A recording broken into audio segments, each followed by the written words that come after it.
Hello students, welcome to अक्षर learning.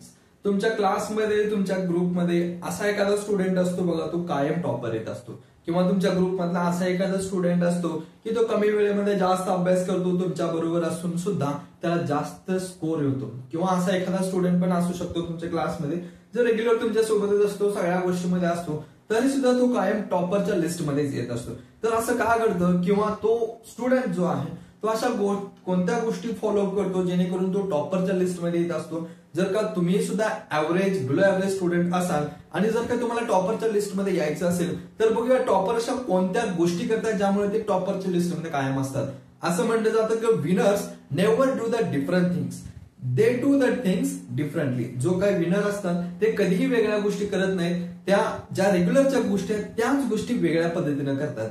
आता बघूया हे जे टॉपरच्या लिस्टमध्ये येणारे स्टुडंट असतात त्या कोणत्या अशा गोष्टी फॉलो करतात जेणेकरून ते कायम टॉप लिस्टमध्येच येत असतात. जर का तुम्ही ऍव्हरेज बिलो ऍव्हरेज स्टुडंट असाल, तुम्हाला अभ्यास करायचं कंटाळा येत असेल किंवा किती अभ्यास करायचं, किती रिव्हिजन करायचं, काही केलं तर रिझल्ट येत नाही, अशा गोष्टी तुमच्या बरोबर घडत असतील किंवा तुम्हाला अजिबात अभ्यासच करू वाटत नसेल, अभ्यासाचा कंटाळा आला असेल, अभ्यास करू वाटत नसेल, तर हा व्हिडिओ आहे तुमच्यासाठी. बघूया त्या कोणत्या गोष्टी फॉलो करायच्या जेणेकरून तुम्हीही टॉपरच्या लिस्टमध्ये येऊ शकता. So first thing that is the procrastination. आता बघा, अभ्यास करत असताना आपल्याला जो काही मेन मुद्दा येतो तो आहे प्रोकास्टिनेशनचा. प्रोकास्टिनेशन म्हणजे चालढकल करणे. समजा मला आता अभ्यास करायचं तर मी काय करणार, नाही एक अर्धा तास जाऊ दे त्यानंतर मी अभ्यास करेन, नाही एक तास जाऊ दे, एक्झॅक्ट बघा 4:30 5:30 6 एक्झॅक्ट 5:30 वाजले असते तर आपण म्हणून नाही 6 वाजता करूयात. किंवा एखादं काम अडवायचं असेल किंवा अभ्यासाला तुम्ही जस्ट बसता आणि तुम्हाला चुकून कुणीतरी एखादं काम सांगितलं, कुणीतरी बोलवलं, तर आपल्याला वाटतं की नाही थोडा वेळ थांबूया, त्यानंतर थोड्या वेळ आपण अभ्यास करूया. पण ही जी टॉपरची मुलं असतात ते काय करतात, ते एक्झॅक्टली काय करतात, डिफरंट करतात. ते काय म्हणतात, दुसऱ्या गोष्टी आहेत त्या खूप एवढ्या महत्वाच्या नाहीत. सध्या जर का मी अभ्यासाला बसलो असेल तर मला अभ्यास करायचंच आहे. ते काय करतात, कधी अभ्यासा संदर्भात चालढकल प्रोकास्टिनेशनच्या गोष्टी कधी करत नाहीत. अभ्यास करायचं की नाही करायचं हा त्यांना क्लिअर असतो की बाबा मला अभ्यास करायचं की नाही, त्यांनी क्विक डिसिजन घेतात. मला अभ्यास करायचा आहे तर ते त्या ठिकाणी बसून अभ्यासच करतात. बाकीच्या सगळ्या गोष्टी त्यांच्या डोक्याच्या बाहेरच्या असतात. पण आपण काय करतो, उलटा करतो. आपण फक्त एक्सक्युजेस बघत असतो, कुणी हॅक मारेल का, कुणी बोलवेल का, कुणी काहीतरी काम सांगेल का. आणि ज्यावेळी आपण अभ्यास करायला बसतो त्यावेळी आपल्याला सगळ्या गोष्टी आठवाव्या लागतात. मला हे करायचंय, मला ते करायचंय, आजच्या गोष्टी ह्या करायच्या राहून गेल्या माझ्याकडून. त्यावेळी एक्झॅक्टली आपण काय म्हणतो, नाही हे आधी करून घ्या नंतर आपण अभ्यासाला बसूया. बघा, जेव्हा तुम्ही अभ्यासाला बसणार त्यावेळी या गोष्टी डोक्यात येणं साहजिक आहे, पण त्या ठिकाणी तुम्हाला जो इम्पॉर्टन्स द्यायचा आहे तुमच्या अभ्यासाला द्यायचा आहे. आता सगळ्यात महत्वाची गोष्ट ही प्रोकास्टिनेशन करण्यासाठी येत असते की जो एफर्ट, बॅक एफर्ट जो आपल्याला येत असतो. फॉर एक्झाम्पल बघा, एक ऑर्गनाइज्ड मॅनर मध्ये तुमचा जर का स्टडी असेल, तुमच्या स्टडी टेबलवरती सगळ्या गोष्टी व्यवस्थित ठेवल्या असतील, जो टॉपिक तुम्हाला स्टडी करायचा, ज्या सब्जेक्ट तुम्हाला अभ्यास करायचा तो सगळ्या टेबलवरती व्यवस्थित मांडला असेल तर काय तुम्हाला काय करायचं, जस्ट स्टडी टेबलवरती जाऊन बसायचं, बुक ओपन करायचे, स्टडी स्टार्ट करायचं. बट याच्या ऑपोजिट काय होतं, आपल्याला वेल ऑर्गनाइज्ड आपण ठेवत नाही. एक बुक त्या ठिकाणी असते किंवा बॅगेत असते, दुसऱ्या कुठेतरी ठिकाणी ठेवलेली असते. जर का आपल्याला अभ्यास त्या सब्जेक्टचा करायचा असेल तर मॅक्सिमम आपला इफर्ट ते बुक शोधून काढणे, नोट्स काढणे, नोटबुक ठेवले की नाही हे बघणे, ह्या सगळ्या गोष्टी ऑर्गनाइज करून ठेवणे, त्याच्यानंतर स्टडीला बसणे. यामध्ये काय सुद्धा आपल्याला खूप फ्रस्ट्रेशन येतं. किती या गोष्टी सगळ्या अरेंज करायचा, त्यापेक्षा नकोच करायला, नंतर करूया आपण, अशा गोष्टी आपल्या माइंडमध्ये यायला लागतात. सो पहिला पॉइंट जो आहे, जो तुमचा स्टडी टेबल असेल, तुमची रूम असेल, ज्या ठिकाणी तुम्ही अभ्यास करणार त्या सगळ्या गोष्टी वेल ऑर्गनाइज असल्या पाहिजेत. जेवढ्या तुम्ही ऑर्गनाइज मध्ये ठेवाल तेवढं तुम्हाला तो इफर्ट द्यावा लागणार अभ्यासासाठी. सुरू करत असताना तो कमी द्यावा लागेल आणि जेवढा हा इफर्ट तुम्ही कमी देणार तेवढा तुमच्या अभ्यासाला लवकर सुरुवात होणार आहे. सो जे काही तुमचे टॉपर्स असतील किंवा तुमच्या क्लासमध्ये जास्त स्कोअर करणारे स्टुडंट असतील ते काय करतात, त्यांचा जो सगळा स्टडी मटेरियल आहे तो वेल ऑर्गनाइज्ड असतो. अभ्यास करायला सुरुवात करायच्या आधी कोणता स्टडी करणार आहे, कोणता पॉइंट स्टडी करणार आहे, हे सगळं त्यांनी आधीच ऑर्गनाइज करून ठेवलेलं असतं, जेणेकरून त्यांनी त्या स्टडी चेअरवर बसल्या बसल्या त्यांनी लगेच अभ्यासाला सुरुवात करतात. सो त्यामुळे त्यांच्याकडून प्रोकास्टिनेशनची चूक होत नाही. जर का तुमच्याकडून ही चूक होत असेल, आज करूया, नंतर करूया, किंवा एखादं काम झाल्यावरती करूया, थोड्या वेळाने करूया, तर या गोष्टी माइंड मधून तिथेच काढून टाका. स्टडी चेअरवर किंवा स्टडी टेबलवर बसत असताना जो स्टडी तुम्हाला करायचा आहे तो त्या ठिकाणी एक्झॅक्टली काढून ठेवा, जेणेकरून तुमचा जो काही एरर आहे, जो बॅक एफर्ट तुम्हाला द्यावा लागणार आहे तो कमी असेल आणि डायरेक्टली तुम्हाला बसल्या बसल्या अभ्यासाला सुरुवात करू शकते. Second thing that is the time. कित्येक जणांचा हा प्रॉब्लेम असतो की मला टाइम मिळतच नाही, मला खूप कामं असतात किंवा मला ह्या गोष्टी करायच्या असतात, त्यामुळे मला टाइमच भेटत नाही. बघा 24 आवर्स ह्या सगळ्यांच्यासाठी आहेत. तुमच्या क्लासमध्ये किंवा तुमच्या स्कूलमध्ये ना तो टॉपर असू दे किंवा तुम्ही असू दे, कोणी असलं तरी त्यांना 24 आवर्स दिलेले असतात. त्यांच्याकडे वेल ऑर्गनाइज प्लॅन असतो की बाबा किती वेळ अभ्यास करायचे, कोणता वेळ मी अभ्यासासाठी देऊ शकतो. एक वेल ऑर्गनाइज तुम्हीच ठरवू शकता की बाबा मला घरामध्ये बसत असताना अभ्यासाला किंवा स्टडी चेअरमध्ये, स्टडी टेबलमध्ये जिथेही मी अभ्यासाला बसणार आहे त्या ठिकाणी जो काही सराउंडिंगचा एन्व्हायरमेंट आहे तो अभ्यासासाठी पूरक असला पाहिजे. असं नाही की गर्दीच्या ठिकाणी जाऊन बसलो की अभ्यास करेन, असं होणार नाही. एक ठिकाण चांगलं तुम्ही नक्की निवडा जिथं तुम्ही व्यवस्थित अभ्यास करू शकता. आता महत्वाचा पॉईंट आहे की किती वेळ अभ्यास करायचा. टॉपर काय 4-5 तास एका ठिकाणी अभ्यास करतील असं नाही. जर का तुमचा स्टडी होत नसेल तो स्लॉट मध्ये करा. पहिल्या स्लॉट मध्ये 1 तास अभ्यास करा, नंतरचा 1 तास तुम्ही फ्री ऑफ, म्हणजे तुम्हाला जे काही एंटरटेनमेंट करायचं आहे, बाहेर फिरायचं आहे, मित्रांशी भेटायचं आहे, फॅमिलीशी वेळ द्यायचा आहे, जे तुम्हाला करायचं आहे तुम्ही त्या 1 तासामध्ये करू शकता. पण त्याच्यानंतर तुम्हाला परत स्टडी लावून बसायचं, कारण कंटिन्युअसली 2-3 तास जर का तुम्ही अभ्यास करणार असाल तर तुम्हाला फ्रस्ट्रेट होऊन जातं. त्याआधी आपल्याला अभ्यास करायचंच नाही अशी एखादी गोष्ट असेल तर मग आपण अजिबात करत नाही.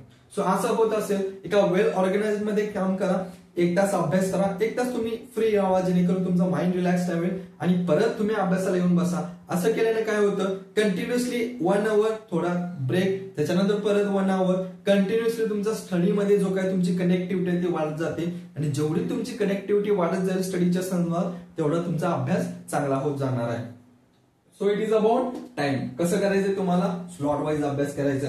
Third one is revision. आता बघा एखादा टॉपिक तुम्ही जर का स्टडी केला, नेक्स्ट टाइम ज्यावेळी ती रिव्हिजन करत असताना पूर्ण सगळा टॉपिक सगळं बुक एका वेळेला तुम्हाला रिव्हिजन करणं शक्य नाही. मग अशा वेळी टॉपर्स काय करतात, ते काय करतात बघा, नोट्स आणि PYQs. जे काही टॉपिक तुम्ही स्टडी केला, जो काही तुम्ही पॉइंट स्टडी केलाय त्याच्याशी रिलेटेड जेवढे क्वेश्चन आले तेवढे क्वेश्चन सगळे ते स्टडी करतात.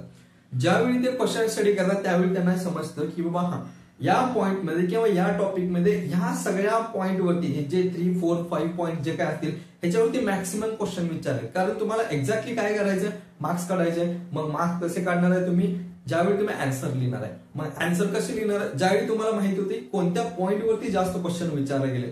सो टॉपर्स हेच करतात, ज्यावेळी ते एखादा टॉपिक स्टडी करून ठेवतात, स्टडी करून झाल्यानंतर त्याच्याशी रिलेटेड जे क्वेश्चन विचारले ते क्वेश्चन स्टडी करतात आणि क्वेश्चन स्टडी केल्यानंतर त्यांना समजतं की ह्या जो टॉपिक आहे या टॉपिक मधील ही जी कॉन्सेप्ट आहे तेवढ्याच कॉन्सेप्ट वरती जास्त क्वेश्चन विचारले गेले.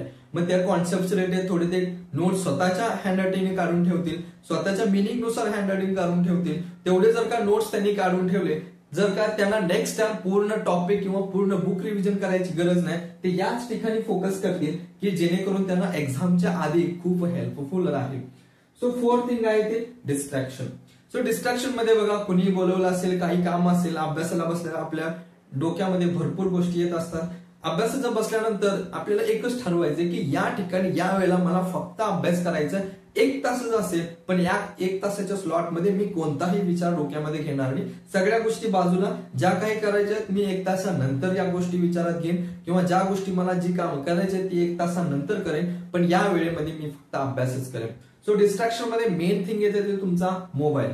आता अभ्यास करत असताना टॉपर्स काय करतात बघा, जेवढे काही त्यांच्याकडे रिसोर्सेस आहे त्याचं ते प्रॉपर युज करतात. जेणेकरून बघा मोबाईल असेल तर मोबाईलची युज त्यांनी फक्त अभ्यासासाठी, एखादा कॉन्सेप्ट समजली नसेल, एखादा पॉईंट समजला नसेल तेवढाच तो स्टडी करायचा आणि मोबाईल बाजूला काढून ठेवायचा. आपली चूक काय करते, आपण स्क्रोल करत जातो.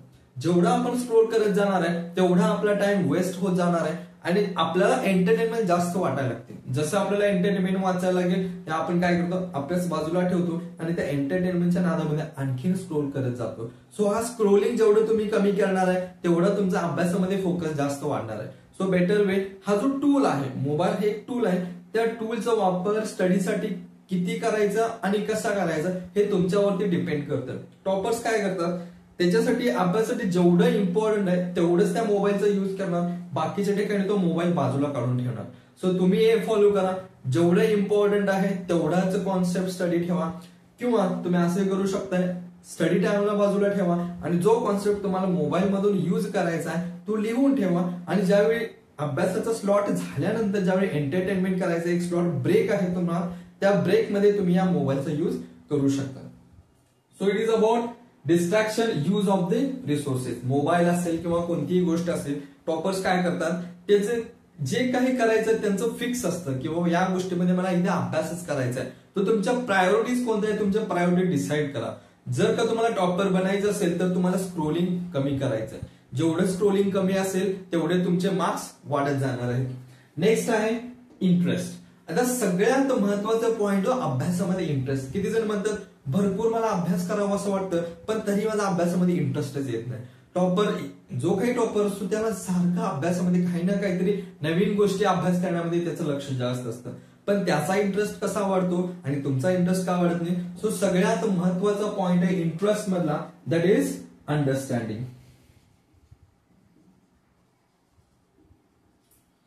आता बघा जो काही टॉपर असतो त्या टॉपरला त्या कॉन्सेप्ट असू दे, त्या टॉपिकचे असू दे, जास्त अंडरस्टँडिंग झालेली असते. जेव्हा आपल्याला एखादी गोष्ट पूर्णपणे अंडरस्टँड होते त्यावेळी आपण ती गोष्ट पुन्हा पुन्हा करण्याचा ट्राय करतो. आपला एरिया ऑफ इंटरेस्ट आणखी वाढत जातो. आपण काय करतो, on an average below average student असतील तर ते काय करतात बघा, रट्टा मार पाठांतर करायला, जो काही बायहार्टिंग आहे त्याच्यावरती ते जास्त फोकस करतात.